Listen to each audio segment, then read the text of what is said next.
This is Dr. Paul Thomas, and we're starting a series on different content, different perspectives on Plum Health and how it affects different people in our community, from individuals to small business owners and family members and beyond. And so today we have Dave Richter with Alpino in Detroit, a 2024 Restaurant of the Year, according to Free Press. So thank you so much for joining me today. Of course. Thanks for having me. Awesome. So I know you've had a lot of restaurant success in the past. You started a pizzeria in your youth. You sold that. You moved to New York and learned about the food and wine industry. Mm-hmm. Can you talk about that and why you wanted to bring those talents back to Detroit? Of course, yeah. So leaving Detroit was a hard decision at 26 years old, but I knew in order to take whatever knowledge I had about food and wine industry to the next level, I had to go to the place where historically you would learn from the best. Moved to New York in 1999. Got really lucky, I guess, through hard work and perseverance to get hired by the right people. I worked for talented folks like Joe Bastianich, a Tuscan chef whose name is Cesare Casella. Wow. Kind of took that knowledge of the Italian food and wine, stored it somewhere up in here, and followed a different passion for live music and worked at a place called City Winery, which is where I ended my career in that New York-based organization as the vice president of operation, overseeing 12 locations around the country of live music and wineries. Always thought that I would probably be in New York for 2 years and take that knowledge I learned in those 2 years of time. I'm a slow learner, so I had to take a little bit longer. And 20 years later, moved back to Michigan in 2019 with the hopes of opening something in the hometown. I thought I would open something 20 years prior, but also knew it was a time, considering what I've been hearing nationally about the food and wine industry happening in the Detroit area, and wanted to be part of it. Knew I could contribute something to it. And then sat patiently during a pandemic to wait for that to clear up, and then opened my first place called Alpino over there in Corktown. Yeah, so moving back in 2019 was probably an amazing time because there was a lot of momentum, like you said, around some great restaurants in the community. Mm-hmm. I think of places like Chartreuse and Selden Standard and She-Wolf, et cetera. There's really been a nice restaurant movement in Detroit that we've seen. And then coming in 2019 was probably felt like a great time, but then as we all know, 2020 happened during the pandemic. Can you talk about how you pivoted, how you shifted some of your thinking around starting a restaurant in that time? Sure. Yeah, you definitely come back with the vision and the hope of opening and operating quickly, considering that you have a budget in which you could sustain your life while also trying to get a place open.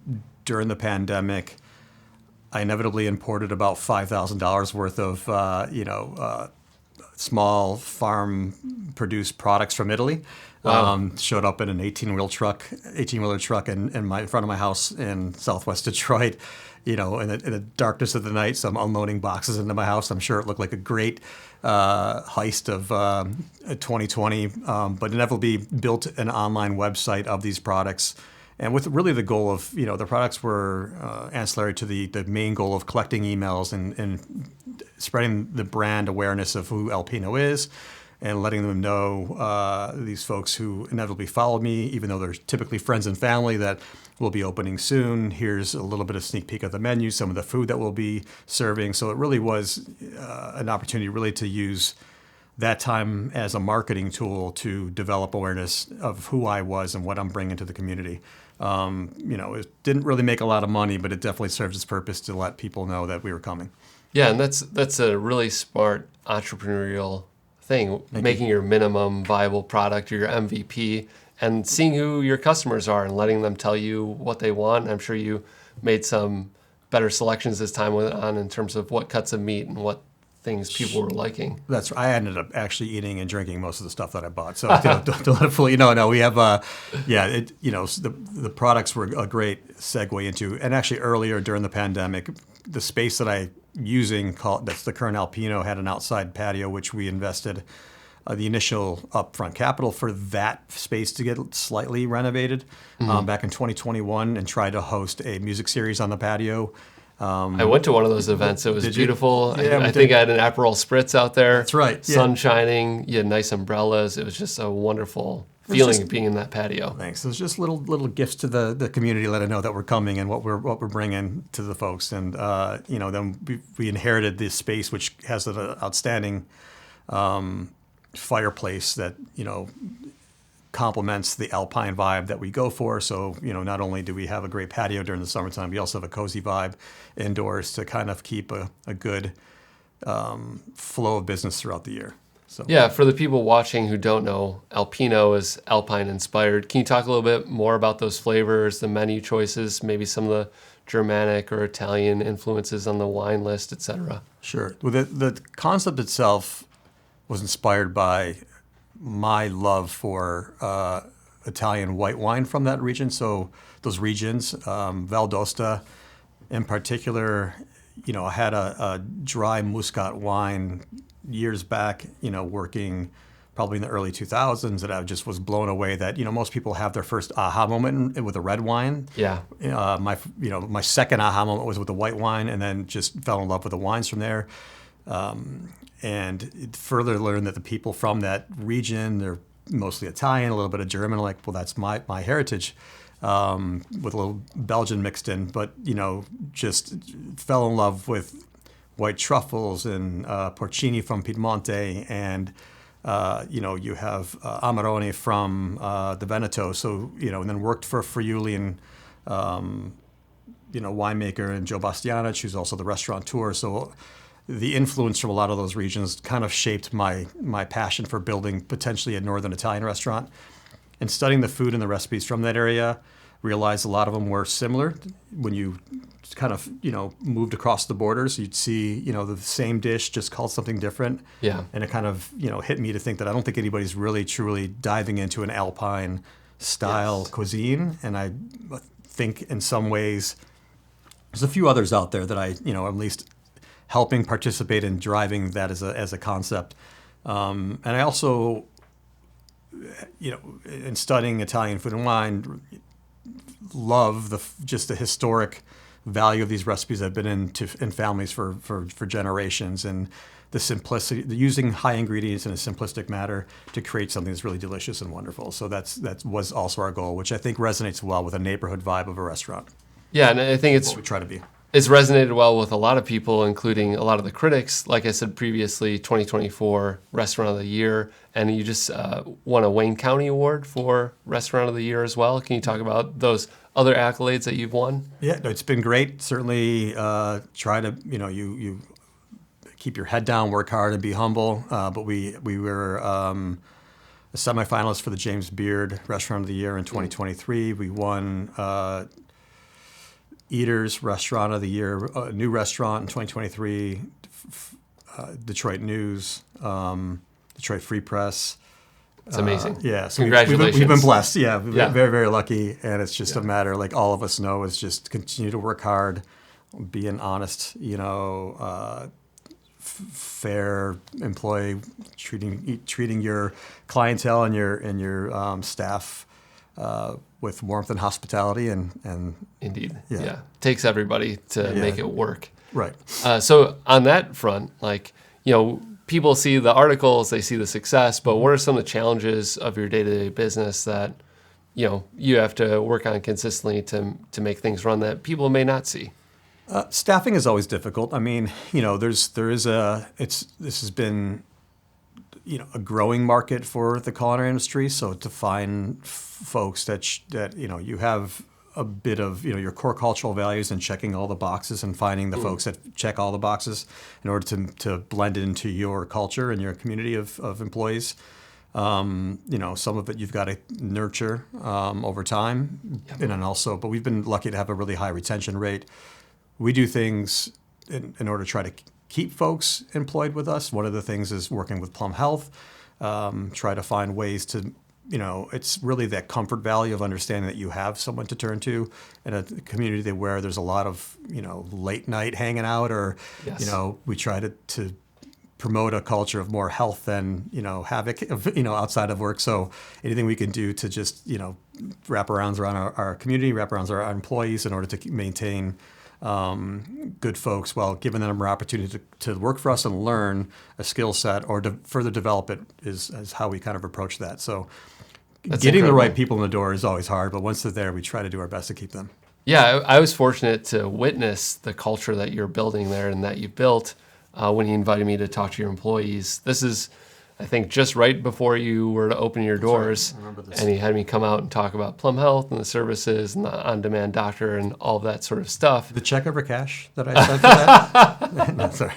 Anyway. No, we love taking care of your employees, and it's an amazing That's privilege for us. But the culture that you built, it was like everybody felt very much engaged into what you were building, and it's rare. Some business gurus say like culture wins, and it's very evident that you built that there. Yeah, I think as great as all the accolades that we've received are, one of the best compliments I've ever got is we put our mission statement right on our website, and having a guest come in and say, we actually are sitting here and watching what you said you're going to do or what you're doing in your mission statement happening around us. So I was like, awesome. That's a high compliment knowing. Then even the Free Press article where we won Restaurant of the Year, I told Lindsay Green, who gave us a review, it's like, I wish you were there when I was running my business plan, because you were able to find a way to articulate exactly what I was trying to do and the words that maybe I couldn't find. So using that as a springboard to talk to staff about who we are and what we do has also been great, because it's coming from the community who are seeing what we're doing, then articulating it in a way that they're accepting it. That's amazing.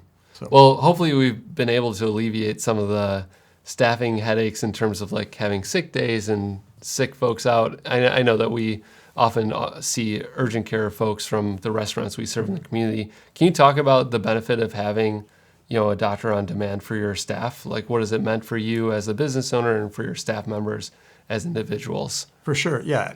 Being in this industry for as long as I have, and being over the age of 26, where I think it's 26 where you're no longer on your parents' insurance. Indeed, that's a cutoff. It's that comfort of knowing that you can have someone to talk to. Even in business, having a mentor, someone that you can lean on to give advice, but it's just that level of like, I don't know what's going on, because is there somebody who might give a perspective, at least to give me some comfort at night, without reading Google on what's going on with my body. So, Indeed. I think it provides a little bit of just comfort at a cost which is more approachable for small business. We have 40 employees, so to have something we can give to those who are giving themselves to us for 35 hours a week, is great. Your commitment to us is worth making sure you feel like you have a peace of mind at night, that you have someone to help, evaluate exactly where your health is in the moment. So, yeah, and I think a lot of people don't know this, but the cutoff for the Affordable Care Act is 50 employees.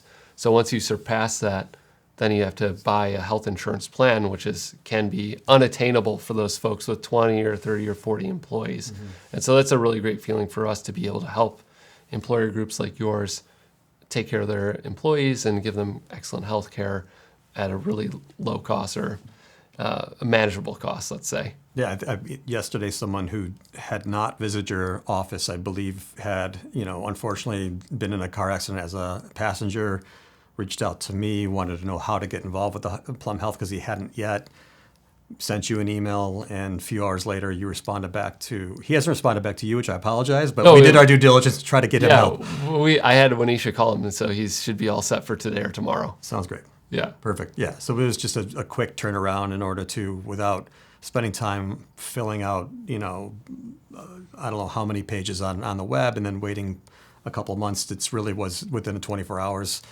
being able to get him at least looked at with a little bit of peace of mind. Awesome. Well, I want to give you the opportunity to share anything you want our viewers to know about your restaurant or your plans for the future. The floor is yours. I appreciate that. Yeah, no, Alpino is a big space. We have, 6,000 square feet between upstairs and downstairs. Our main restaurant has been our pride and joy. We had a very hot summer, but our patio is wonderful for, dining al fresco. But we do have a basement space, what we're calling our cellar, just to give it a little more fancier name. We host live music on Tuesdays. Try to keep the singer-songwriter more of a root style programming. We have done walk-around tastings. We have one this evening, celebrating the wines of Piemonte. We try to do a public tasting walk-around forum for those who may not be in the trade to do, to taste several wines in one sitting and then take some home with them. winemaker dinners. We're also supporting Empowerment Plan, which is another local charity. We're doing a charity dinner for them coming up in the next couple of weeks. So, not only we try to offer our Alpino vibe, but we also try to give back to the community in ways we can as well too. I think that's just looking forward to. I guess we've been open a year and a half, so the next 12 months of success, Indeed, roll right into 2025. It's well-deserved, and I'm really happy that you're in that space. As you know, there was a restaurant there before, so it's awesome to see that revitalized. And the way you've made the interior, it's so light and airy and welcoming, but you also got that warm fireplace that makes it feel really cozy in the winters.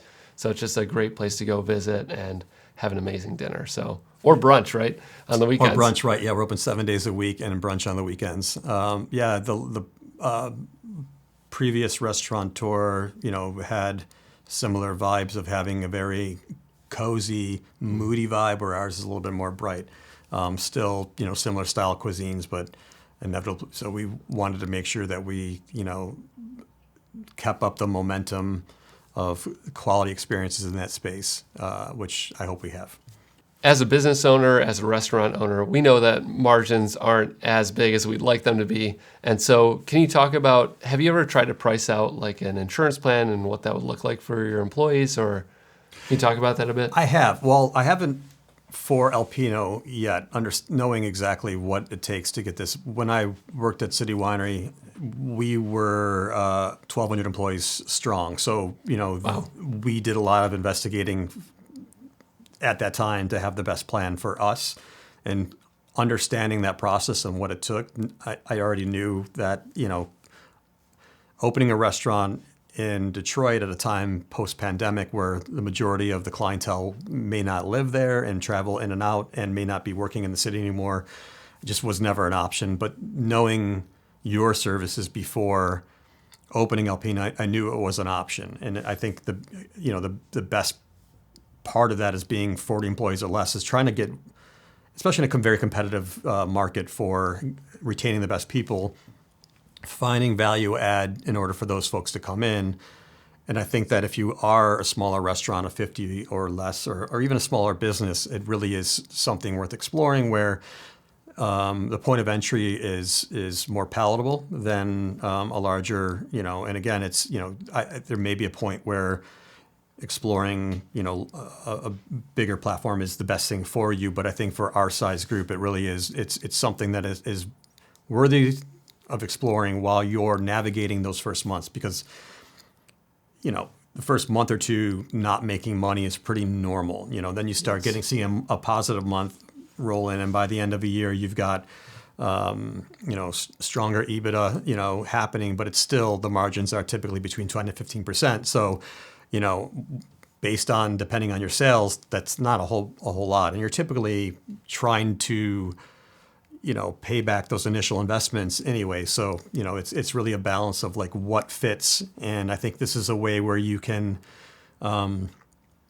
offer this service to folks that are given the most to you. So we don't offer to everybody. We offer to those who are what we qualify as full-time. Mm-hmm. As well as paid time off for those who are full time. So to hit 35 hours and kitchen folks, or some of the stronger servers, that have been there for at least 90 days, and to give them that advantage, it makes them, I guess helps them hopefully work longer and harder for us, but also feel a little bit more comfort having that. From our end, we love having that flexibility to be able to bring somebody on within a couple of days and not having employer groups have to wait till open enrollment, right? Or some kind of 90 or arbitrary 180-day lockout period, right?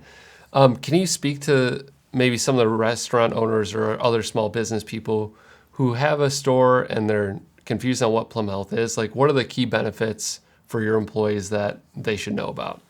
Yeah. I think the biggest is just to have, like a general practitioner that you can reach out to, whether it be via email. I know that I've got your cell phone, of course, or an office visit to, you get your lab tests done and figure out where your general health is. You have offered great advice on, overcoming some of the health challenges in ways that, you may be able to find online if you work hard enough, but it's really coming from someone that's a trusted professional in order to do the right things, including whether it be an injury or something internal, but the ability to just have that comfort of knowing that it's coming from someone who truly has studied this rather than, just figuring it out on your own, which is, I think it just gives you that added comfort and value. So knowing, even if there's someone who maybe not is qualified under our plan, even being a small business, if someone just needs that peace of mind, my ability to care for that person and just connect them, and maybe help them if I need to in other ways is just a good way to retain employees without, just adding another line or an expense that you may not be able to afford. Indeed. Well, thank you for that feedback. It's amazing to hear that. Yeah, sounds great. Thank you. Cool. We good? That's it. Awesome. Thanks a million. Thanks, guys. Yeah, of course. Thank you so much. Thanks. Sincerely, I know this was an hour of your time, and I've only had